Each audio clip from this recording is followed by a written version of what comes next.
जी, अस्सलाम वालेकुम। क्या हाल चाल है? ठीक ठाक हैं। आज हम बात करेंगे जर्मनी के स्कूल सिस्टम पे।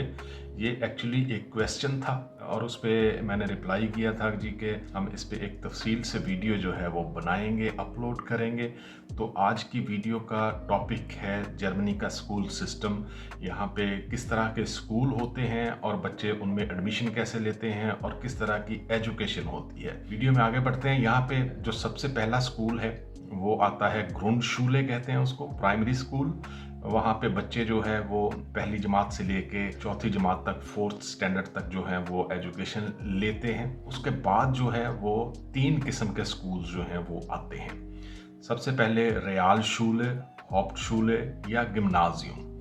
ये 3 किस्म के स्कूल जो हैं वो आते हैं और वहाँ पे एडमिशन बच्चे का कैसे होता है उसके बारे में हम बात करेंगे। आप लोगों को तफसील से बताएंगे कि रियालशुले क्या है, हाउप्टशुले क्या है और गिम्नाजियम क्या है और बच्चे वहाँ पे किस तरह एडमिशन लेते हैं अगर ये तीनों स्कूल एक ही वक्त में काम कर रहे हैं। सबसे पहले हम बात करेंगे कि प्राइमरी स्कूल या ग्रुंडशुले के बाद जो है वो ये कौन डिसाइड करता है कि जी बच्चा जो है वो रियालशुले में जाएगा, हाउप्टशुले में जाएगा, ये गिम्नाजियम में जाएगा। ये फैसला एक्चुअली जब फोर्थ स्टैंडर्ड ख़त्म होने वाला हो तो टीचर्स और पेरेंट्स जो हैं वो मिल के करते हैं कि जी कौन सा बच्चा जो है वो किस स्कूल में जाएगा। टीचर्स जो हैं वो अपना फीडबैक देते हैं कि बच्चा जो है वो कौन से टॉपिक्स पे और कौन से मज़ामीन में जो है वो बेहतर है, जैसे मैथमेटिक हो गया, फिज़िक हो गया या इस तरह की चीज़ें जो हैं वो कर सकता है। तो वो अपनी सिफारिशात पेश करते हैं और फिर पेरेंट्स के साथ बैठ के दोनों डिसाइड करते हैं कि जी बच्चा जो है वो कौन से स्कूल में जाएगा। लेकिन इस पे डिपेंड करता है पेरेंट्स पे कि वो अपना बच्चा जो है वो किस स्कूल में भेजना चाहते हैं। अब हम बात करेंगे रियालशुले, हाउप्टशुले और गिम्नाजियम एक्चुअली ये हैं क्या और वहाँ पे किस तरह की एजुकेशन जो है वो होती है। रियालशुले एक्चुअली उन बच्चों के लिए होता है जो आमतौर पे इल्मी या फ़नी एजुकेशन जो है वो उनमें अपनी इंटरेस्ट दिखाते हैं और वहाँ पे बच्चों को इसी तरह की चीज़ें सिखाई जाती हैं जो बच्चे जो हैं वो गिम्नाजियम में पहुँच के नहीं सीख सकते या उनके लिए मुश्किल होती हैं चीज़ें।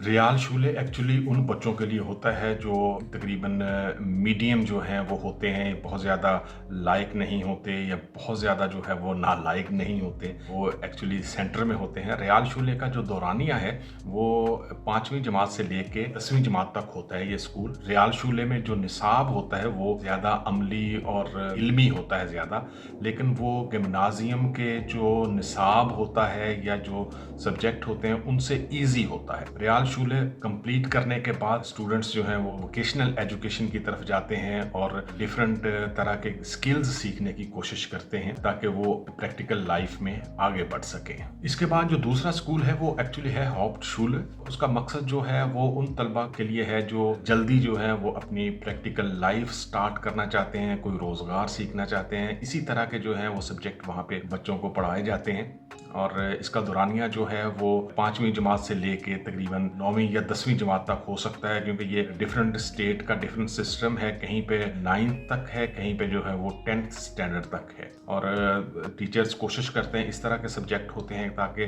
बच्चा जो है वो प्रैक्टिकल लाइफ जो है वो जल्दी अपनी स्टार्ट कर ले।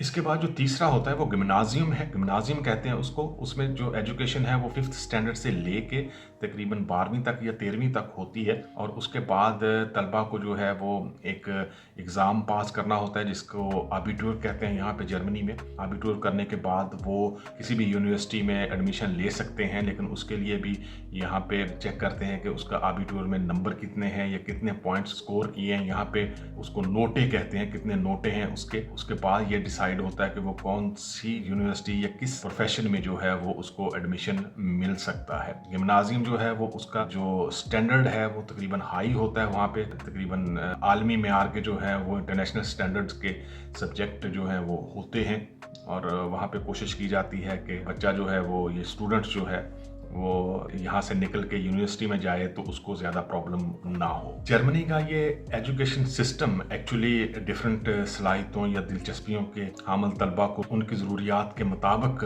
रखते हुए यहाँ पे डिफरेंट तालीमी रस्ते जो हैं वो फ्राहम करता है। यहाँ पे हाउप्टशुले एक्चुअली अमली ट्रेनिंग के लिए है और इसके बाद रियाल शूले जो है वो टेक्निकल एजुकेशन के लिए है, और जो गिम्नाजियम है वो एक्चुअली आला तालीम के लिए है। वहाँ से स्टूडेंट्स जो हैं वो निकल के यूनिवर्सिटीज़ में जाते हैं।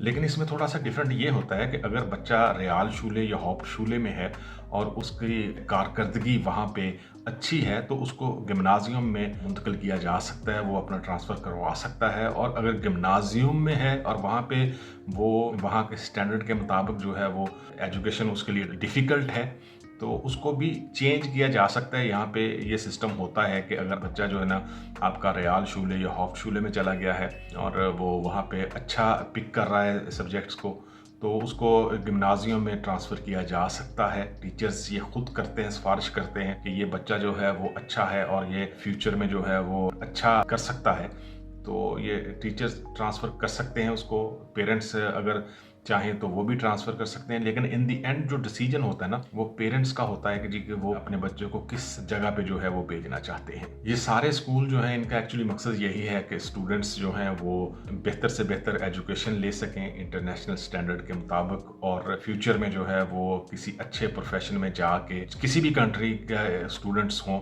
वो उसकी इकोनॉमी का हिस्सा बन सकें। उम्मीद है ये वीडियो आपको पसंद आएगी। इंशाल्लाह जो है वो मिलते हैं दूसरी वीडियो में। आप लोगों से रिक्वेस्ट है कि प्लीज़ हमारे चैनल को ज़रूर सब्सक्राइब करें। अल्लाह हाफ़िज़।